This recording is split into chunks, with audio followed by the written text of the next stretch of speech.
80-കൾക്ക് ശേഷം വയസ്സ് 87 എന്നാണ് ഉമ്മർകുട്ടി സാഹിബ് എന്നോട് പറഞ്ഞിരിക്കുന്നത്. അപ്പോൾ 87 വയസ്സ് ആയ ഒരാളുടെ ചിത്രങ്ങളാണ് നമ്മൾ കാണാൻ പോകുന്നത്. ഒരുപാട് വരയുടെ ഒരു വർണ്ണങ്ങൾ വിതറിയ ക്യാൻവാസുകൾ ഇവിടെ ഒരുക്കി വെച്ചിരിക്കുകയാണ്. കാരണം അതും 80-കൾക്ക് ശേഷമുള്ള പ്രായത്തിൽ ഒരാൾ വരച്ചു തുടങ്ങുക. ജീവിതത്തിന്റെ പാതി പിന്നിടുക എന്നൊക്കെ പറയുന്നത് 50 വയസ്സൊക്കെ കഴിയുമ്പോൾ അല്ല 60 വയസ്സൊക്കെ കഴിയുമ്പോൾ എനിക്ക് പ്രായമായി എന്ന് തോന്നുകയും നേരത്തെ ഉണ്ടായിരുന്ന എല്ലാ വൈബുകളും നഷ്ടപ്പെടുകയും ഒക്കെ ചെയ്യുമ്പോൾ നമുക്ക് തിരിച്ച് ചിന്തിച്ചാലോ 70-കൾക്ക് ശേഷം ഒരു ചിത്രം വരയ്ക്കുക, ക്യാൻവാസുകളിൽ സജീവമായിരിക്കുക എന്നൊക്കെ പറയുന്നത്. അപ്പൊ അങ്ങനെയുള്ള ഉമർകുട്ടി സാഹിബിനാണ് നമ്മൾ പരിചയപ്പെടാൻ പോകുന്നത്. 87 വയസ്സ്.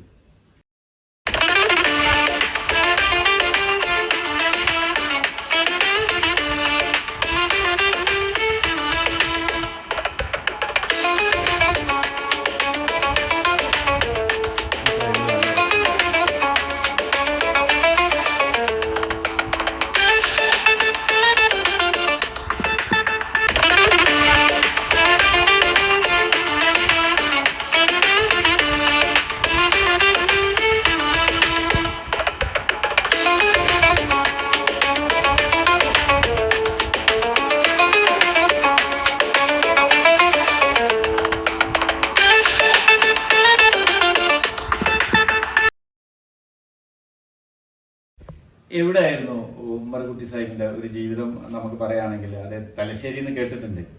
അപ്പൊ തലശ്ശേരി എവിടെയായിരുന്നു? തലശ്ശേരി പാറാൽ. തലശ്ശേരിന്ന് ഒരു 5 കിലോമീറ്റർ അപ്പുറത്താണ് പാറാൽ എന്ന് പറയുന്നത്. പാറാലിന്റെ ഉപ്പാന്റെ കൂടും പാറ തന്നെയാണ്. അങ്ങനെ പാറ തന്നെ താമസം പാറാല്. എപ്പോഴായിരുന്നു ഇവിടെ? തമിഴ്നാട് മദ്രാസിലായിരുന്നു. തമിഴ്നാട് പുസ്തകത്ത് പോയത്. അവിടുത്തെ വേറെ എവിടെ പോയി പുസ്തകം ഒരേ സ്ഥലത്ത് തന്നെയായിരുന്നു. ആദ്യം വാടക താമസിച്ചു, പിന്നെ സ്വന്തം വീട്ടിൽ. അത് എത്ര ചെറുപ്പകാലത്താണോ മദ്രാസിലേക്ക് പോകുന്നത്? ചെറുപ്പകാലത്ത് ഞാൻ കല്യാണം കഴിക്കുന്ന തൊട്ടുടനെ ആ സമയത്ത് 60-70-കളിലൊക്കെ അങ്ങോട്ട് മദ്രാസിലായിരുന്നു. ഒരു കച്ചവടക്കാരനായിട്ടാണ് പോയത്. പിന്നെ ശരിക്കും ബിസിനസ് തന്നെയാണ്. ബിസിനസ് എനിക്ക് ഐസ്ക്രീം കട, കൂൾ ബാർ, ഇങ്ങനെ 3-4 കടകളുണ്ടായിരുന്നു. എപ്പോഴായിരുന്നു അതിനിടയിലൊക്കെ എഴുത്തും വരകള് പിന്നീടാണ് തോന്നുന്നു. എഴുത്തിൽ നിന്നാ തുടങ്ങിയല്ലേ? അത് ഞാൻ എഴുത്ത് പറഞ്ഞാല് ഞാൻ ധാരാളം വായിക്കുന്ന ആളാണ്. അതിന്റെ കൂട്ടത്തിൽ എഴുതുകയും ചെയ്യും. ചെറുപ്പത്തിൽ എഴുത്ത് എനിക്കൊരു എന്റെ രക്തത്തോട് ബന്ധപ്പെട്ട മാതിരിയാണ്. പിന്നെ മാത്രമല്ല തമിഴ്നാട്ടിൽ പോയ ശേഷം പിന്നെ തമിഴ് പഠിക്കാൻ സ്വന്തമായി തമിഴ് പഠിച്ചു. തമിഴ് പഠിച്ച ശേഷം പിന്നെ തമിഴും ധാരാളം ലേഖനങ്ങൾ എഴുതിയിട്ടുണ്ട്, പ്രസിദ്ധീകരിച്ചിട്ടുണ്ട്. അത് ഇപ്പൊ ഷേഖ് മുഹമ്മദ് കാണിക്കുന്നിന്റെ 2 പുസ്തകങ്ങൾ ഞാൻ പിന്നെ തമിഴിൽ ട്രാൻസ്ലേറ്റ് ചെയ്തിട്ടുണ്ട്. തമിഴിലേക്ക് മലയാളം ഷേഖ് മുഹമ്മദ് കാണിക്കുന്ന 2 പുസ്തകങ്ങൾ ചെയ്തിട്ടുണ്ട്. പിന്നെ ഞാൻ മറ്റേ സ്വന്തമായിട്ടൊരു മാസിക തുടങ്ങിയിട്ടുണ്ട്. പൊക്കിഷൻ പറഞ്ഞിട്ട് ഒരു മാസിക തുടങ്ങിയിരുന്നു മദ്രാസിൽ. അതില് ഒരു 2-3 ലക്കത്തിന്. പിന്നെ അത് മാർക്കറ്റിംഗിന് പ്രശ്നമായി ഞാൻ നടത്താൻ ആളില്ലാതെ കൊണ്ട് നിർത്തിയിരിക്കുന്നത്. അത് നല്ല ബിസിനസിന്റെ ഇടയിലാണോ? ബിസിനസ്. അപ്പോ നമ്മുടെ ഈ കച്ചവടത്തിനിടയിൽ തന്നെയായിരുന്നു വായനകളൊക്കെ അല്ലേ? വായന. അതിനിടയിൽ എഴുത്ത് മറ്റു പത്രങ്ങൾക്കും അതുപോലെ തന്നെ മാസികകൾക്കും വായന തുടർച്ചയായി ഞാൻ ദിവസം ഒരു 10-12 മണിക്കൂറൊക്കെ വായിക്കുന്ന ആളാണ്. അതൊക്കെ വലിയ ഒരു അനുഗ്രഹം തന്നെയാണ്. നമുക്ക് കിട്ടുന്ന വലിയൊരു ചാലഞ്ച് ചെയ്തെടുത്താണെന്ന് എനിക്ക് മനസ്സിലാവുന്നത്. കാരണം 70-കൾക്ക് ശേഷം 70 വയസ്സ് പിന്നിടുമ്പോൾ വരയ്ക്കുക അല്ലെ? അങ്ങനെ പറയുന്നു. എപ്പോഴാണ് വര ആരംഭിച്ചത്? വര ആരംഭിച്ചത് 2019. 2019 ശേഷം കൂടുതൽ വരയ്ക്കാൻ തുടങ്ങി. അപ്പൊ നേരത്തെ വരയ്ക്കാനുള്ള ഒരു ഇൻസ്പിറേഷൻ ഉണ്ടായിരുന്നു. കളിയോട് എനിക്ക് വലിയ ആവേശമാണ്. കളിയോട് വലിയ ആവേശമാണ്. പക്ഷേ ചിത്രം വരയ്ക്കാൻ വേണ്ടിയിട്ട് തുടക്കത്തിൽ വലിയ സക്സസ് ആയിട്ട് പിന്നെ അതങ്ങനെ വരച്ചു.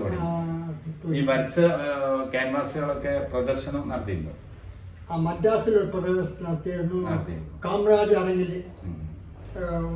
ഒരു ദിവസം നടത്തി. എപ്പോഴാണ് മദ്രാസിൽ നിന്ന് കേരളത്തിലേക്ക് വീണ്ടും വന്നത്? മദ്രാസിലേക്ക് കേരളത്തിലേക്ക് കേരളം മദ്രാസിൽ സെറ്റിൽ ചെയ്ത് പിന്നെ അവിടുന്ന് അവസാനിപ്പിച്ചു. മദ്രാസിൽ ഉണ്ടോ? കേരളത്തിൽ വീടെടുത്തതിന് ശേഷം കേരളത്തിൽ വരും. അത്ര തന്നെ. കേരളത്തിൽ സ്ഥിരമായി താമസിച്ചില്ല. വീട് കൂടി മദ്രാസിൽ ആരെങ്കിലും ഉണ്ടോ? ഇപ്പൊ മദ്രാസ് ഫ്ലാറ്റ് ഉണ്ട് മദ്രാസിൽ. Okay okay. ഇപ്പോഴും വരയ്ക്കാനുള്ള ഒരു ആഗ്രഹം ഇങ്ങനെ പോകുന്നുണ്ടോ? അത് ഞാൻ യുഎസ് റീസെന്റ് ആയിട്ട് വരച്ചിട്ടുണ്ടോ? 80ാം വയസ്സിൽ വരച്ചിട്ടുണ്ടോ? റീസെന്റ് എനിക്കിപ്പോ എന്തൊക്കെ നല്ല ഒരു പടം കണ്ടിട്ട് എനിക്ക് വരയ്ക്കാൻ തോന്നുന്നതാണ്. ഞാനിപ്പോ ഇപ്പൊ വരയ്ക്കുന്നതെന്ന് പറഞ്ഞാല് നിങ്ങൾ നേച്ചറിന് അതുപോലെ അധികമുള്ള പ്രകൃതി അതുപോലെ കാര്യങ്ങളാണ് എനിക്കിഷ്ടം. മറ്റേ അതാണ് വരച്ചുകൊണ്ടിരിക്കുന്നത്. അപ്പൊ റീസെന്റ് വരച്ചിട്ടുണ്ട്. റീസെന്റ് വരച്ച ഈ ദിവസങ്ങളുടെ ഒരു 5-6 വരച്ചിട്ടുണ്ട്. ഇപ്പൊ റീസെന്റ് വരച്ചിട്ടുണ്ട് 5-6. ഓക്കെ. അപ്പോ റീസെന്റ് വരച്ചു എന്ന് പറഞ്ഞാൽ നമ്മൾ മനസ്സിലാക്കേണ്ടത് 87ാമത്തെ വയസ്സിൽ വരച്ചിട്ടുണ്ടെന്നാണ്. അതെ അല്ലെ? അപ്പൊ 87ാമത്തെ വയസ്സിൽ വരച്ച ഉമർകുട്ടി സാഹിബിന്റെ കൂടെ നമ്മളൊക്കെ നിൽക്കുമ്പോ അതിന്റെ പകുതി പിന്നിടുന്ന ആളുകൾക്കോ അല്ലെങ്കിൽ അതിന്റെ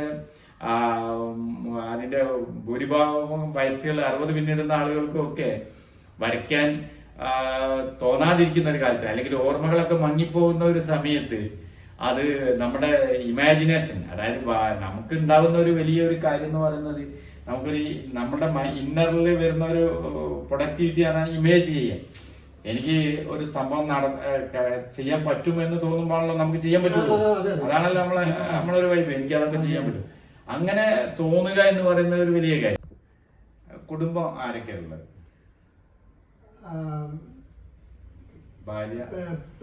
ഭാര്യ മരിച്ചുപോയി. ഇപ്പൊ 3 പെൺകുട്ടികളുണ്ട് എനിക്ക്. 3 പെൺകുട്ടികളും ഒരാൺകുട്ടിയാണ്. ആൺകുട്ടി ആസ്ട്രേലിയയിലുണ്ട്. മൂത്ത പെൺകുട്ടി ദുബൈയിലുണ്ട്. പിന്നെ രണ്ടാമത്തെ മകൾ USA-ലുണ്ട്. പിന്നെ അവളുടെ ഇളയ മകള് ജപ്പാനിലുണ്ട്. പിന്നെ ഇളയ മകൻ ആസ്ട്രേലിയയിലുണ്ട്. രാജ്യങ്ങളിലാണ് അധികം പേരുള്ളത്. വിദേശ രാജ്യങ്ങളിലാണ് അധികം ആളുകൾ. വിദേശ രാജ്യങ്ങളായതുകൊണ്ട് ഞാനിപ്പോ ഈ മദ്രാസ് എനിക്ക് സ്ഥിരമായിട്ട് ആരുമില്ല. അതുകൊണ്ട് ഇപ്പൊ 2-3 കൊല്ലമായിട്ട് ഇങ്ങനെ ഈ 4 രാജ്യങ്ങളായിട്ട് ഓസ്ട്രേലിയ, അമേരിക്ക അവിടെ മാറി മാറി മാറി ഇങ്ങനെ താമസിച്ചുകൊണ്ടിരിക്കുകയാണ്. അതുകൊണ്ട് ശരിക്കും പണ്ടത്തെ ഇരുന്ന് എഴുതാൻ പറ്റില്ല. കോഴിക്കോട് കുറ്റിക്കാട്ടിൽ ആരാ ഉള്ളത്? കോഴിക്കോട് കുറ്റിക്കോടിന്റെ കൂടെ എന്റെ രണ്ടാമത്തെ മകൾ രജ. പിന്നെ അവളുടെ ഭർത്താവും പിന്നെ അവളും കൂട്ടിയിട്ടുണ്ട്. ഇപ്പൊ വാങ്ങിയ വീടാണ്. അങ്ങനെയാണ് ഇവിടെ വന്നത്. Okay, thank you. നമുക്കിനി ക്യാൻവാസുകളിലേക്ക് പോകാം.